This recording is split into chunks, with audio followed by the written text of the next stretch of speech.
last couple of games you've been finding a lot of offense. Is that just opportunities or something different you've been doing, or what's the cause? Honestly, I think that our team, we're a very unselfish team. We move the ball really well, and I mean, Jillian does a really good job finding people. Miriam, Jazz, really everyone we're such great passers, and I mean, I've been fortunate to reap the benefits recently.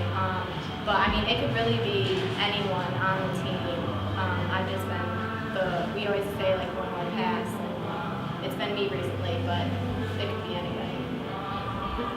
Isn't that also kind of what's helping the offense? Because it could be you today, it could be Erica, Alexis, it could be anyone. Yes, I'd say yes for sure. I think that that's one of our strengths. We're also versatile, and really it can be anyone coming out. I mean, I have to think that we're hard to scout just because really everyone is a threat, and everyone can come out and have absolutely amazing games. So I have to say that that's a big reason. And Bruce is just making really good play calls to put people in positions to score well.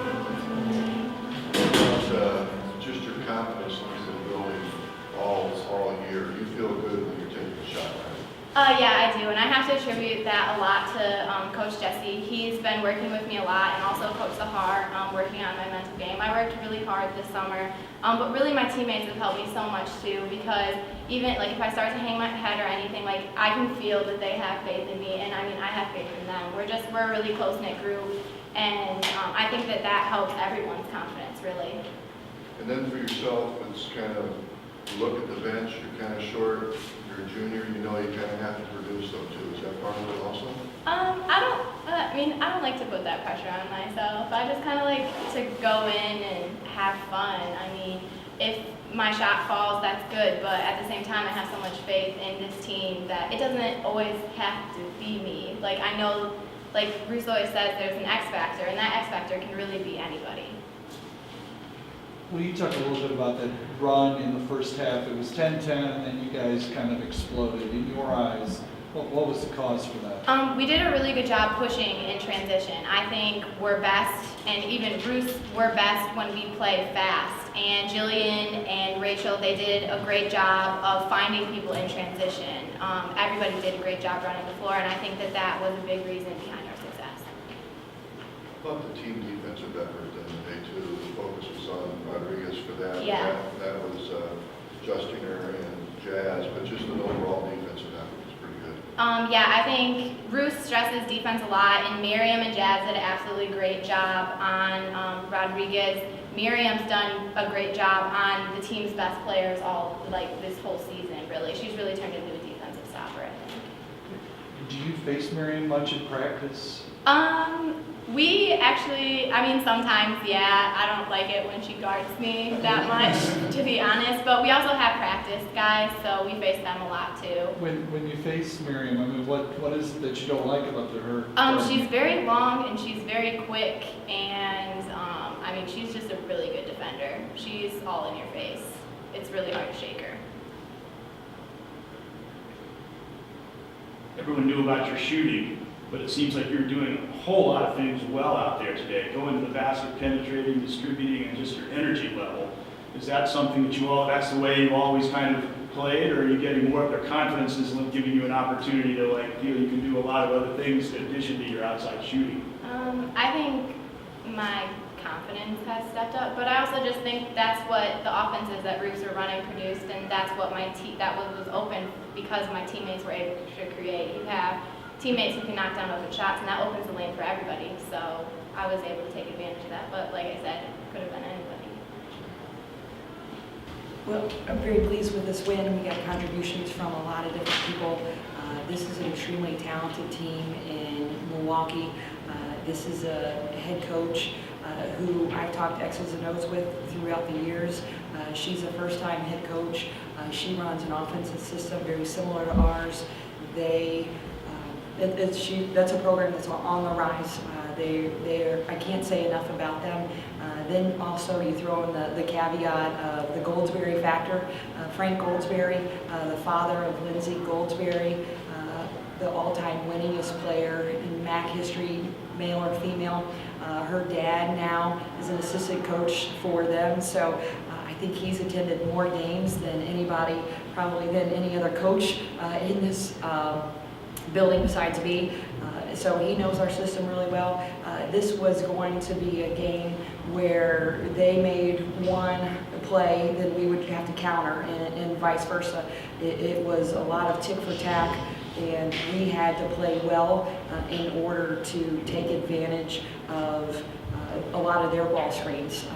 We have the same offensive philosophy, and we needed to play well, and we did. We missed a handful of shots early on, but so did they, and it was tied, I think, 10-10, and then we went on a late run. We were able to secure a lot of defensive rebounds, but I think everybody saw today how good of a player Angela Rodriguez is, even though we held her to 7 points, but she had 9 assists and played the majority of the game. But that's a top 40 scorer in the nation. And I thought Miriam Justinger drew that assignment early on and really did a good job of disrupting her. The kid only made 1 shot in the first half, but I told the team beforehand that we need to contain her. That's a kid that can score 20, 25, 30. If she scored in the high 20s, I would still be happy, but if she scored over 30, I was going to be worried.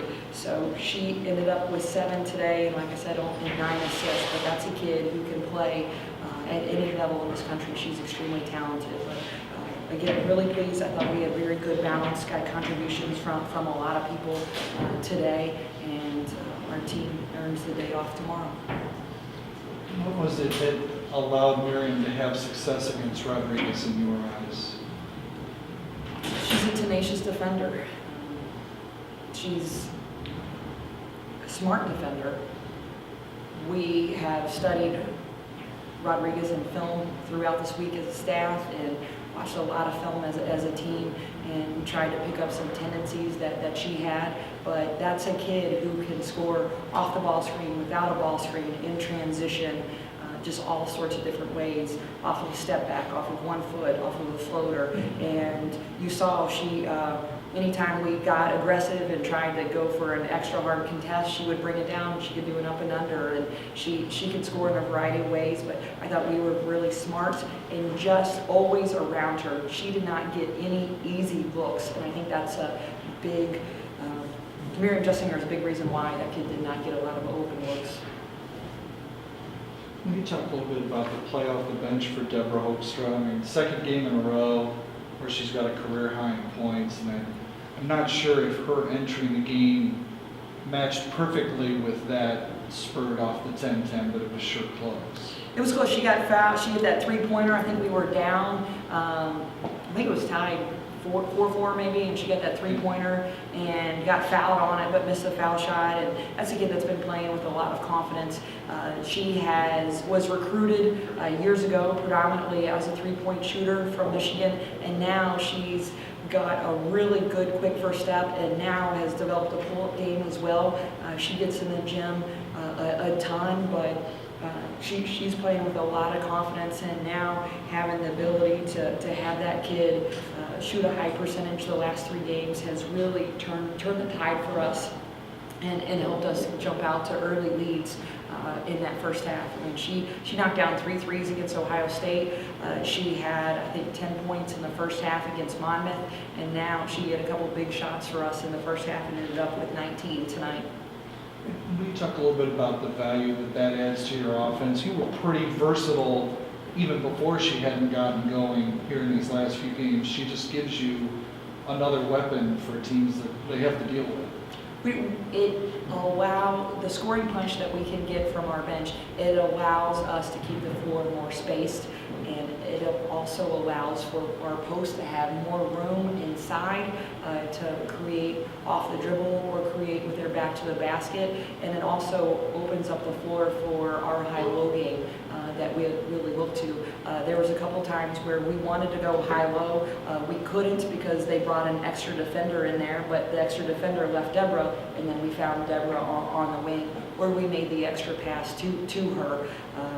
But her play has made us a better team and has allowed for bigger driving gaps, better high-low spacing, better spacing for the post. So it's been a very valuable combination. Obviously, it's still early in the season, but you have to be happy if you didn't start. I am. I am. But with that said, I still get a handful of emails telling me and telling our kids what we could do better. So I want to keep this in perspective. The 81 record is fantastic for recruiting flyers. It's fantastic for recruits to come. It's a fantastic confidence booster. We have been able to go a little bit faster in practice and add some more things because of our experience level, I feel, with where we are.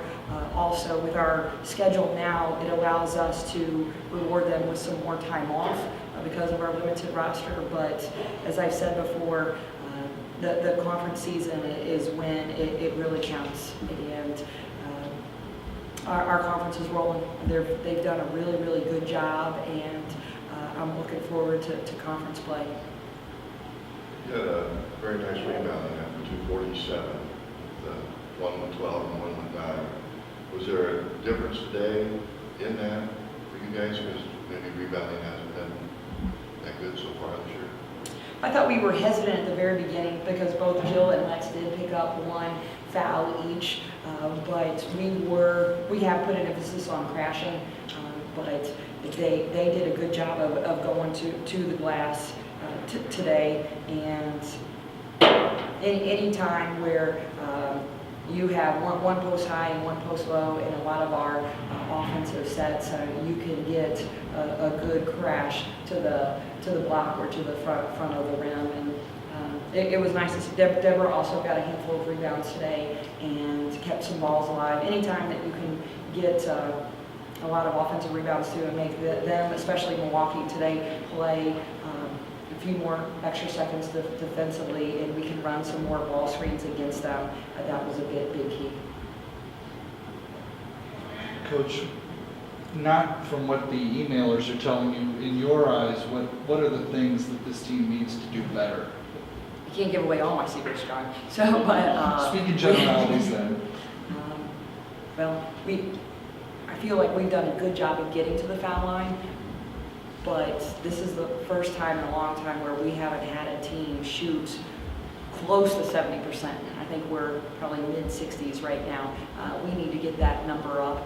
But on the flip side, I'm happy because we're getting to the line. Anytime continual contributions from the bench. I'm probably most excited that we do have 4 kids that are averaging double figures right now going into this game. I think that makes for a very difficult prep for other teams, because who do you take away? Do you take away the kid that averages 12.9, or do you take away the kid that averages 12.5, or you take away the kid that averages 11.8? It's tough, and I'm really happy with the balance, yet my half-empty side is I think we can even become more consistent off the bench and more consistent night in, night out, getting to the foul line and making foul shots and continuing to shoot a high percentage. Tonight I thought we had a lot of defensive lapses, and we're going to watch this film very closely. As you can tell, it was 5-on-4 one time, out of bounds play, and they threw it in for the easiest shot of the night. And I have no answers for that. We made a couple defensive mistakes that helped lead to their 11-point run right before half, and in 4 minutes, as I said. And you can't, in a close game, you can't have a defensive lapse like that. Can you update us on the status of Bolden and Kirkpatrick, please? Yeah, Sorry, still day to day. No, it's a good question. Kennedy's still battling that torn muscle. It's healing, and it's still day to day. I thought she would be closer, and now it's still day to day. We've got to monitor that so it doesn't get worse. Leah has had that meniscus surgery, and now she's still day to day as well. Katrina obviously is out for the season, but I think what's difficult and what's hard is they want to be back so fast and they're trying so hard to get back, and patience isn't always the most fun word to hear when you have an injury, yet you have to be patient, and I do expect those two to be big contributors for us before it's all said and done, but I don't have any other date or days or anything about their rehab progression.